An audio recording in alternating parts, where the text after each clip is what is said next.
Welcome back to my channel Anu vlogs. అందరూ ఎలా ఉన్నారండి? బాగున్నారా? నేనైతే చాలా చాలా బాగున్నాను. ఈరోజు మన రెసిపీ నేను అప్పుడే చెప్పను. చూడండి, ముందైతే పోపు పెట్టుకోవాలి. నేను స్టవ్ మీద ప్యాన్ పెట్టుకొని ఆయిల్ వేసుకొని ఎల్లుల్లిపాయలు పోపుకు సంబంధించినవన్నీ వేసాను. ఇప్పుడు చూసారు కదా, మనకి హెల్దీ అయిన తోటకూర ఫ్రై చేస్తున్నాను. తోటకూర ఇంకొకటి కూడా ఉంది, పెసరపప్పు. ఈ రెండిటి కాంబినేషన్లో మనకి హెల్త్కి ఎంతగానో ఉపయోగపడుతుంది తోటకూర. మన కంటి చూపుకి కానీ, మన బ్లడ్ తక్కువైనా కానీ ఆకుకూరలు అయితే మనకి చాలా హెల్ప్ అవుతాయండి మన హెల్త్కి. మనం అప్పుడప్పుడు ఇట్లా మన అప్పుడప్పుడు అని కాదు, వారంలో మనకి అవసరమైనప్పుడల్లా ఒక 2-3 సార్లు మనం ఆకుకూరలు తీసుకుంటే మంచిది. నేను ఇక్కడ తోటకూర వేసుకొని కలుపుతున్నాను. అంటే సాల్ట్ ముందే వేసేసాము, అందుకే చూపిస్తున్నాం. అది ఎడిట్లో డిలైట్ అయ్యిందన్నమాట. సాల్ట్ అయితే వేసేసాము. వేసాక ప్లేట్ పెట్టుకొని ఫ్రై చేసుకుంటే మనకి తోటకూర అయితే ఇట్లా ఫ్రై అయింది.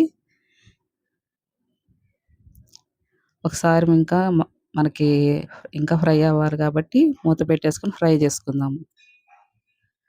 ఇక్కడైతే మంచిగా ఫ్రై అయిందండి. కొంచెం పసుపు యాడ్ చేద్దాము.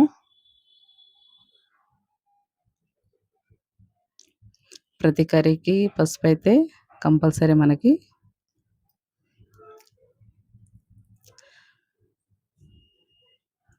పసుపు వేసాక కొంచెం కలుపుకుందాం, ఈవెన్గా అంతగా కలిసేటట్టు కలుపుకుంటే సరిపోతుంది. పసుపు వేసాక కూడా కొంచెం మనం ఫ్రై అవనిద్దాము ప్లేట్ పెట్టుకొని.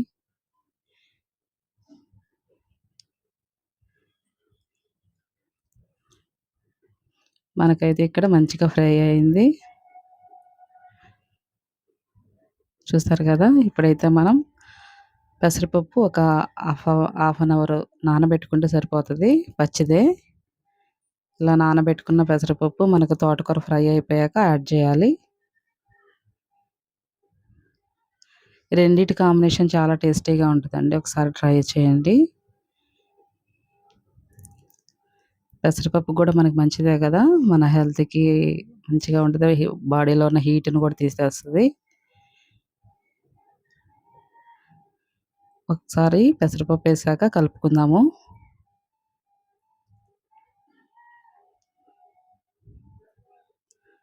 మంచిగా కలిసేటట్టు ఈ పెసరపప్పు వేసాక ఒకసారి ఫ్రై అవనిద్దామండి కొద్దిసేపు. ఈ ప్రాసెస్ మొత్తం మనకి లో ఫ్లేమ్లో పెట్టి చేసుకోవాలండి, ఎందుకంటే ఆకుకూర కదా, మాడిపోతాయి. అలాగే పెసరపప్పు వేసాం కదా, మళ్ళీ హై ఫ్లేమ్లో పెట్టుకుంటే మనకి అడుగు పట్టేస్తుంది. మధ్య మధ్యలో కలుపుతూ ఉండాలి. వేసాక మేమైతే ఇక్కడ ఒకసారి చూపిస్తున్నాం కానీ మధ్య మధ్యలో కలుపుతూ ఉండాలి, అయితే అడుగు పడుతుంది. ఫ్రై అయితే మీరు చూసుకొని కలుపుతూ ఉండండి. అలాగే ఒకసారి మొత్తం కలుపుకున్నాక మనకు కుక్ అవ్వలేదని తెలిస్తే మళ్ళీ మనం ప్లేట్ పెట్టుకొని ఫ్రై చేసుకుందాము. ఇదంతా లో ఫ్లేమ్లో జరగాలండి. మనం అలా లో ఫ్లేమ్లో చేస్తేనే కర్రీస్ అనేది సరిగ్గా కుక్ అవుతాయి, అలాగే మాడిపోవన్నమాట. టైం తీసుకున్నప్పటికి కూడా మనకి ఇలా చేసుకుంటే మనకి టేస్టీగా వస్తుంది రెసిపీ అనేది. ఒకసారి కలుపుకొని చూసుకుందాము.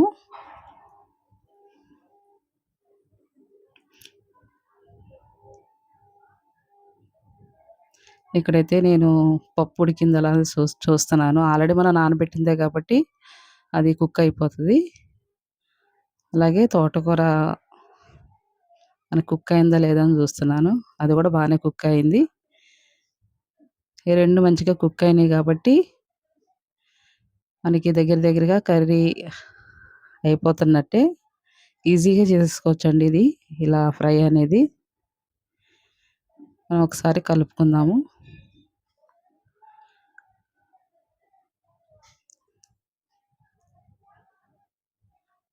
మనకి ఫ్రై అవ్వలేదు, కొంచెం గట్టిగా ఉన్నాయంటే ప్లేట్ పెట్టి లో ఫ్లేమ్‌లో ఫ్రై అవ్వనివ్వండి కొద్ది సమయం. ఇక్కడ తోటకూర అయితే కొంచెం ఉడకాలి.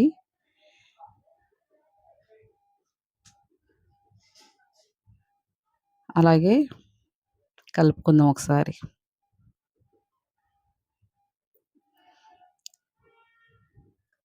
ఫ్రై అయితే అయిపోయిందండి. కారం వేసుకుందాము. సరిపడా కారము. ఎక్కువగా ఆకుకూరలో తక్కువ కారమే పడతదండి.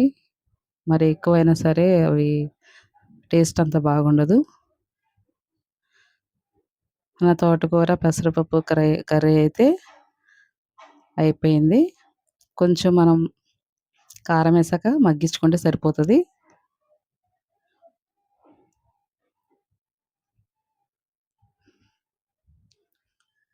కొద్దిసేపు ప్లేట్ పెట్టి ఫ్రై అవ్వనిద్దాం.